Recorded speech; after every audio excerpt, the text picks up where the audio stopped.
who feels that 3.1 basically proves that 3.0 was basically a beta that may or may not should have been released. It sounds that way. It's one of those, we've got 3.0 on, what, 4 devices now? Yeah, we need a new version. Yeah, I mean, it's... And based on... Basically, 3.1 is basically just 3.0 with tweaks to make it work right. For the most part. I mean, there is some additional features that have been added, and I like the additional features, but for the most part, it's just like, this is what we really meant to do, but we didn't have it done yet, and we really wanted to release before somebody else. You know, it's... Do you think that was a mistake? You think they've got flack for that? Or... Not really. I mean, the people that I know of that know what Honeycomb is, a lot of them do realize that Google wanted to put out a tablet OS, period. Would it have been smarter to wait until they could get it working on everything? Probably. But at the same time, they would have missed the iPad 2, and they would have missed a lot of potential market share. I guess. I mean, it's like one of the upgrades. Oh, well, now the switching app will let you switch between, you know, all the actual background things. I'm like, you know, it's very clear that was intended from day one. They just didn't have it done when they launched Honeycomb. You know, I'm not sure I agree with them with the boast about true multitasking.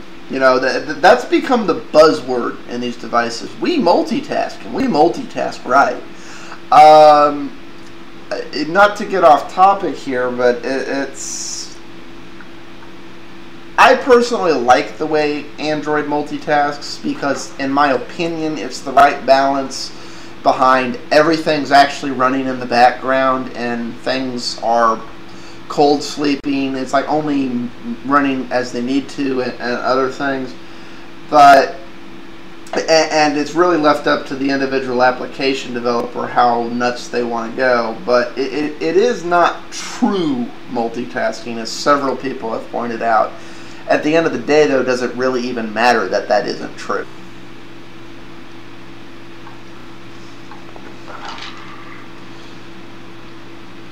I'm going to say I don't care 100% for the way that multitasking is currently handled. I think some of the other, what is it, WebOS maybe, or is it?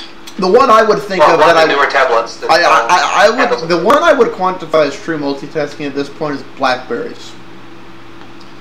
Because it really... That's maybe what I'm thinking. Yeah, WebOS is better multitasking, but as much as WebOS is better multitasking, BlackBerry is that much more. BlackBerry, it's actually running like it does on a desktop computer. They're all running back there in the background unless you don't want them to. It kills battery life, but it is true multitasking. Really ambitious true multitasking. Which I can see the advantages of that in some cases. It also kills the batteries. So I find the way Android is a good hybrid balance. You know, it's more than what iOS is doing, but it's not as much multitasking as it could be. But there are, depending on what you're trying to do and what type of user you are, it can be limiting at the same time. What about you, James? Have a 2 cents opinion on that?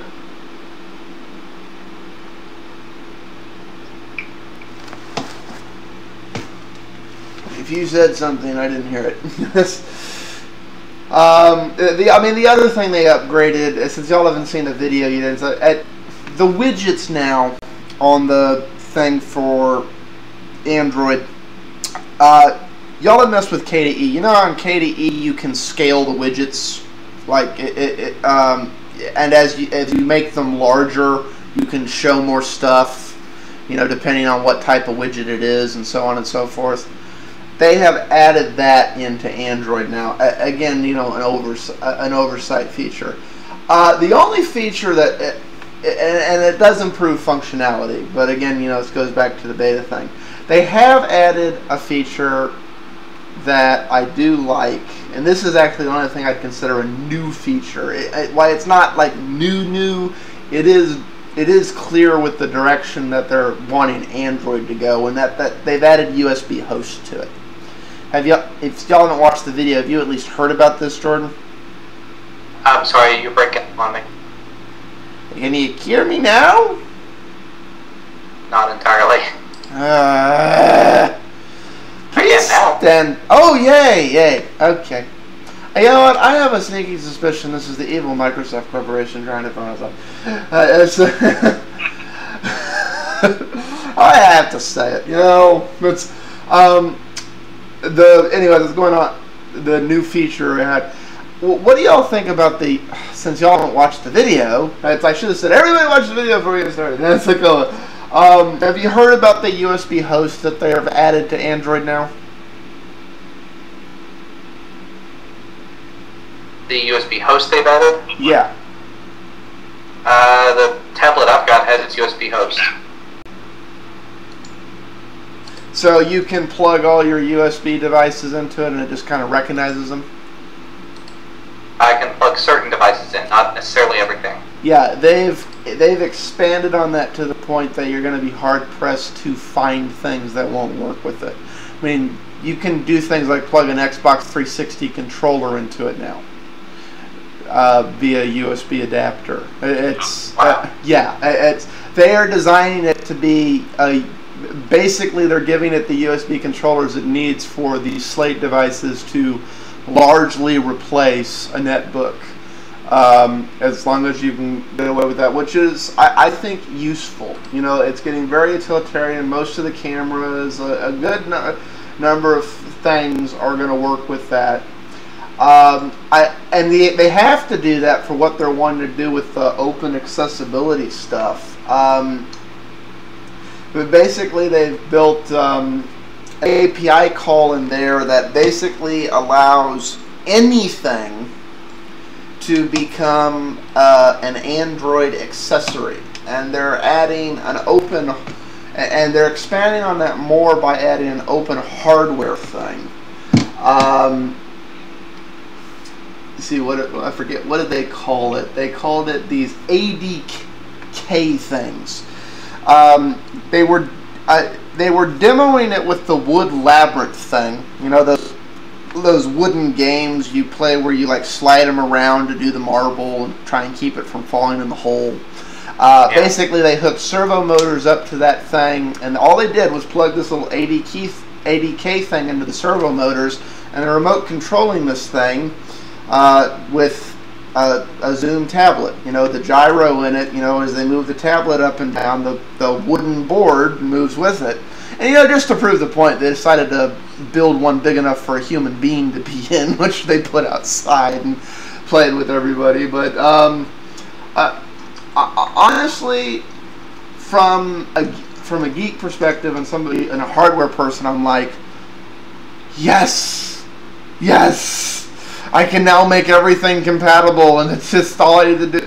Because it's not. I'm betting most people don't realize won't appreciate just what that really means until developers start taking advantage of it over the next 3 to 6 months. But that's going to be really interesting technology and developments that will come out of that. I can honestly see why the U.S. military chose Android. With stuff like that in the works and coming out, it's, I mean, literally an Android device running Honeycomb and in future Ice Cream Sandwich is literally built to be able to remote control a Predator drone or something like that, you know, or whatever the hell else is on. And like, you'd have a hard time, and they've built that whole system where it's entirely open API. You don't need any approval process. If you're the military and you're looking for something like that, you don't want to be going, oh, by the way, here's how our highly classified thing works. Will you approve it?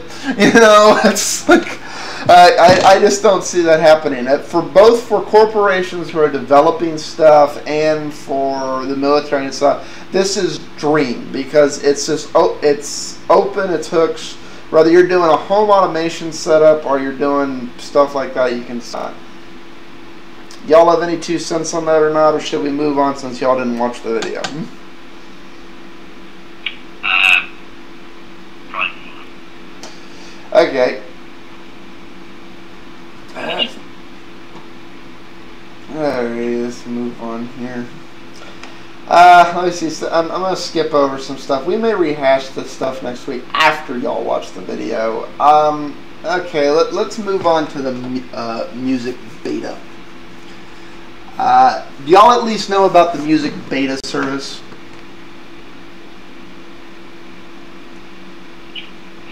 Hold on. What music beta? Google Music Beta. Whoa, okay. Jordan, do you know about? Have you heard about Google Music? I have heard very, very little about it. I think I saw Kelly Lewis talking about it, and I do see your big red flag here that it is not Linux. Yeah, well, that shocked the hell out of me. It's the 2 media things that have been added.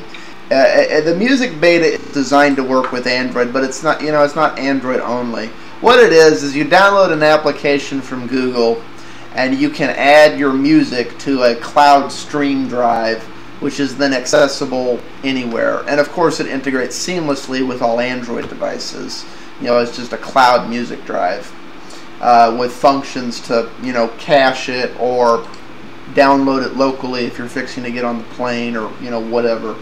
But so your music collection will just run around everywhere. They're calling it music beta right now. There's hints based on the way they talked about it at the conference that it's gonna become a paid service, or might, because they were very clear to say, and it's free as long as it's in beta. It's like, so this might actually be a first. Of course, it's a Google product, so it'll be in beta for 10 years. Yeah, I know. It's like, it's like the way they said that, it's almost like, hey, this might be our actual first subscription premium service when we get it out of beta. But they didn't. It's like they stopped short of saying that. But like you said, my big red flag here. You can only upload to it from Windows or OS X. And I honestly have to wonder, even though it's in beta, what genius at Google made that decision? Yeah, we have this great thing. We have a cloud-based music thing for Android. Everybody's going to love it, but fuck Linux. I mean, who made that decision? Who at Google thought that was the right move? It's like they owe a lot to Linux. They built Android on top of it. They run all their really Google. No, there are no Linux users. Like, really? It's like, really? The open source community made Android go viral. They're like, hey, no, you don't want that iOS thing. You gotta come try this Android thing. It's like back when everybody thought the whole thing should flop. And now they're saying, fuck Linux? Like, something, what? Were they sniffing something? My hope would be it's a temporary thing, but I'd be curious what they're using to do it. Well, what purpose they could say we can't develop it on Linux, when pretty much every other tool they make, it works on Linux in some form or fashion. Yeah, this is unprecedented from Google. I don't know. Now that I think about it, Google Earth and Picasa were Windows only for a while, weren't they? They were, but they released they created the hook-ins that let Linux tie into it, and they very quickly came out with the beta, and they made it clear from day one that they launched that app, the Linux version is coming. They didn't just ignore it. They're like, it's coming. We just haven't dedicated them. In this case, it's not coming. We're not talking about it. It's like they basically they're acting like Linux doesn't exist when they talk about it, which is that Google's never done that before, ever. They've never.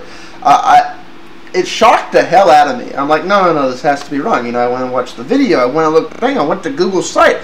It literally, it's this giant F you, Linux. And I'm like, that's surprising. Do you think they'll get back flack for that, or do you think? I think if they don't get flack, it's going to be really, really surprising. Yeah, I mean, I'm with I'm hoping you're right, that like it's just this monumental oversight that they didn't think about it. But I'm gonna have a hard time buying that, and it's given the people that are there. It's like nah. Most of these people are very aware of that. The other bit of insanity they're doing in media, we'll have a vote in a second. Which one of these is crazier? You know, saying "F you Linux" in a new service, or adding movies to the Android marketplace, and they're basically just like Apple's crap. Google is selling for $1.99. I mean, they're great. They will integrate via the cloud. You know, if you buy it on the marketplace, it now shows up on your Google TV and your phone and your tablet and it shows up everywhere. You know, you sign into your. Say that again. Is Google TV still relevant? It's going to be, because they're going to be releasing 3.1 to it.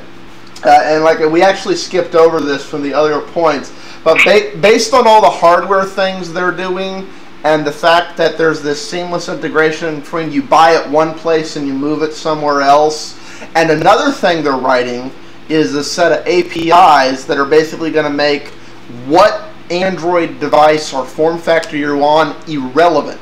The developer will just write an app, and this API will take advantage of adjusting the way the UI works, as long as they wrote it to this API, so that it dynamically adjusts to work right on the phone, right on the tablet, right on the Google TV. And they're going to be upgrading the Google TV to Honeycomb, Android 3.1, and when they release the Unifier ice cream sandwich, they're going to roll it out there. I honestly think what they're going to turn Google TV into is an augmentation extension of this whole Google world, and I think it's going to be trying to become a game console. If I honestly, it's not, based on some of the things going on, you should look at Google TV as something that is going to evolve into a game console-like device that happens to have access to the Android marketplace. And if that's what I think that's what they're doing with it, and if that's what they're going to do with it, Google TV is by no means irrelevant. It's something that, just like Honeycomb, it ain't cooked. It shouldn't have been released yet. But we will see. Anyways, actually, now that you've mentioned that they added in the full host support and they're unified to Google TV, it really does sound like they're working on some sort of game console. Yeah, I honestly, I think Google TV in its current incarnation is like Honeycomb 3.0. This is a beta. You know, it's not what we actually mean it to be. It's just for early adopters, okay, but you're gonna wish you had one when we finish doing all this stuff. I smell that. I smell something going on there. But I think they're smoking something when it comes to these movies. The plan with these movies, even though, like I say, they integrate around, they go everywhere. You can even click you can even tap a button and it will pin this streaming movie locally, temporarily, so you can take it on the plane when you don't have internet access. They've done all of that. But the business model for these movies is this business model. It's the rental model. It's you pay $1.99 to have a movie rented for 24 hours. And I'm just, does that make any sense today? Surprisingly, there's still quite a few services that are doing that. You pay us money to rent one movie for one day.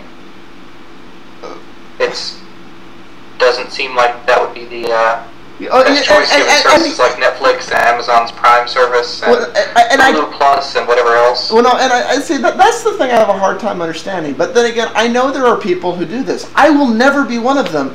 But it's like the people who pay their cable company $4 for an on-demand movie.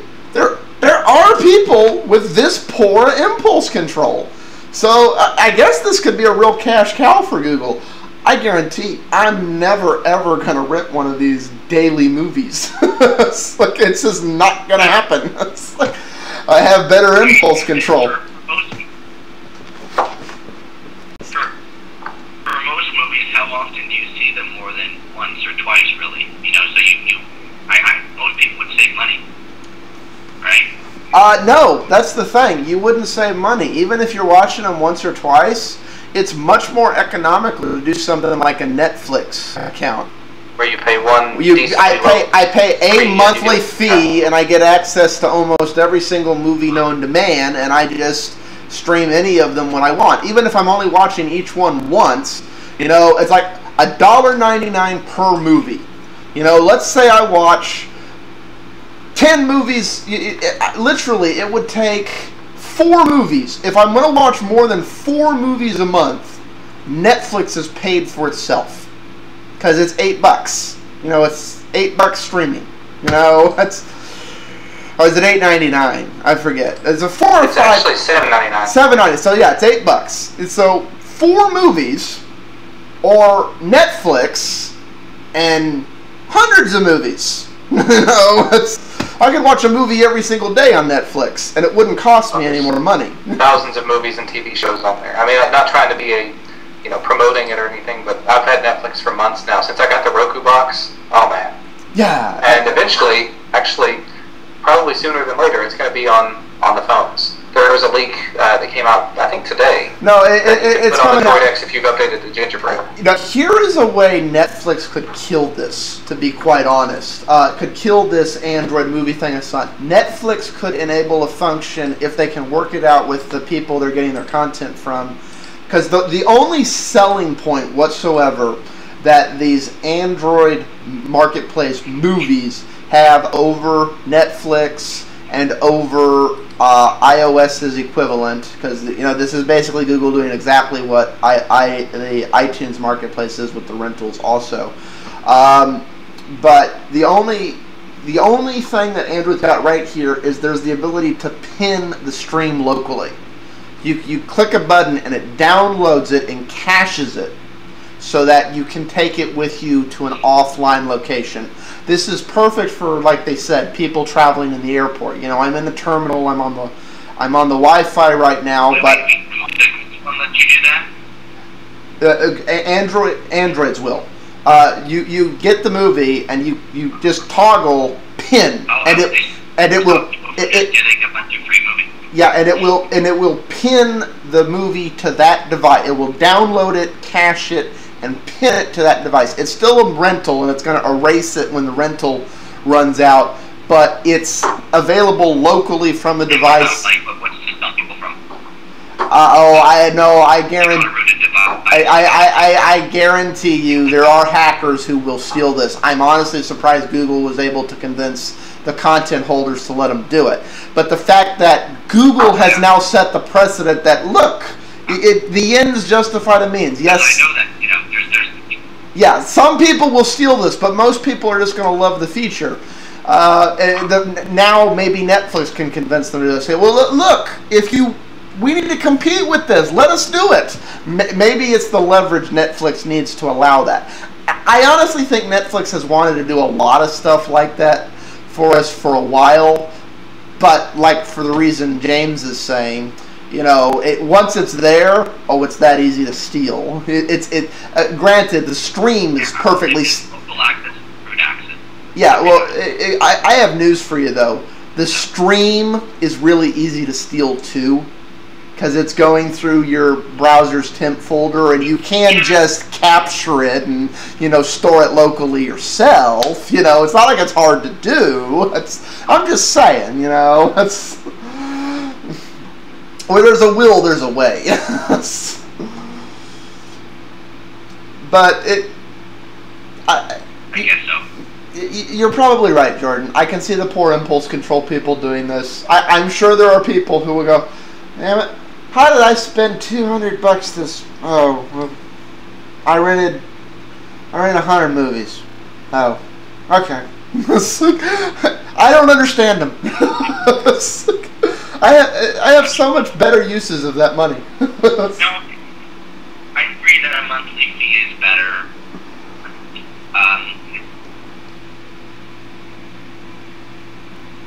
Especially if it does offer a significant amount, which I think Netflix does.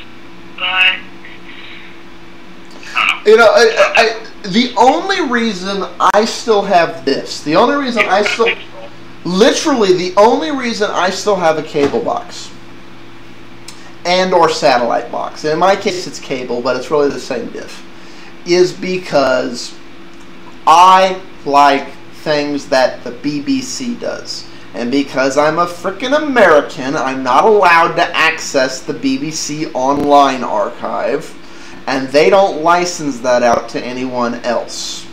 If at any point that changes, and there's a legal way for me to get BBC content, like Doctor Who and Torchwood and stuff like that, on something like a Roku box, I am throwing my cable account away, because everything else I care about, literally, I can get cheaper somewhere else. And it's very clear that's the way it's going. HBO is starting to have HBO show. They're starting to have, well, we have this streaming thing over here, so you can actually cut out the middleman and just go straight to there's literally like a handful of holdouts who don't realize, you know, if we did this, we'd just get so much more money, and we wouldn't have to, and it'd just be all a la carte. And we're not there yet. We're that freaking close. Depending what content you like, for a lot of people, we are there. And it's, like, I'm guessing you're one of them, Jordan, like you said with the Roku thing. That's... Well, you mentioned you wanted Doctor Who. Yeah. Yeah, most of the Doctor Who stuff, 2005 onward stuff, is available live streaming or instant streaming, and a lot of the older stuff. A lot of the older stuff, but no, that's the thing. Like, but I would. Not the newest of the new stuff. Yeah, it's like I would basically I'd be 18 months behind everyone because I'd have to wait for the DVD to come out for it to be in Netflix. Let's see what. They're on season 5, or they just start season 6. They're on the second Amy Pond season, so I think that's since the reboot. Let's see, we had the 1 season, then we had the 2 David seasons, then we had the 3 David seasons. Then we had the Walkabout David season, which was just a collection of mini-series, and then we've had some. So yes, we are on season 6. They have all the way up through season 5 right now. Yeah. And season 6 just started a couple of days ago, didn't it? Or 2 weeks ago or something? 2 weeks ago. They're fixing to be 3 weeks ago this weekend. So yeah, and they're getting, the BBC is getting closer about that. They're not doing the delay. It's literally like a 6-hour delay just because they're showing it Saturday afternoon, which is the right time to show it. But see, with Hulu, like literally, if I'm a fan of something like House or The Simpsons, I can get the episode within 6 hours of it coming out. You know, like the next day, it's there on Hulu. It's there on Hulu. When it gets to that point with the few holdouts, throw this fucking thing away. I don't want it. I don't need it. I hate my cable company. It's like they're like, every time I call them up, I hear, "We're sorry. We're sorry. We're really, really sorry." Like, how about you don't do it? Anyways.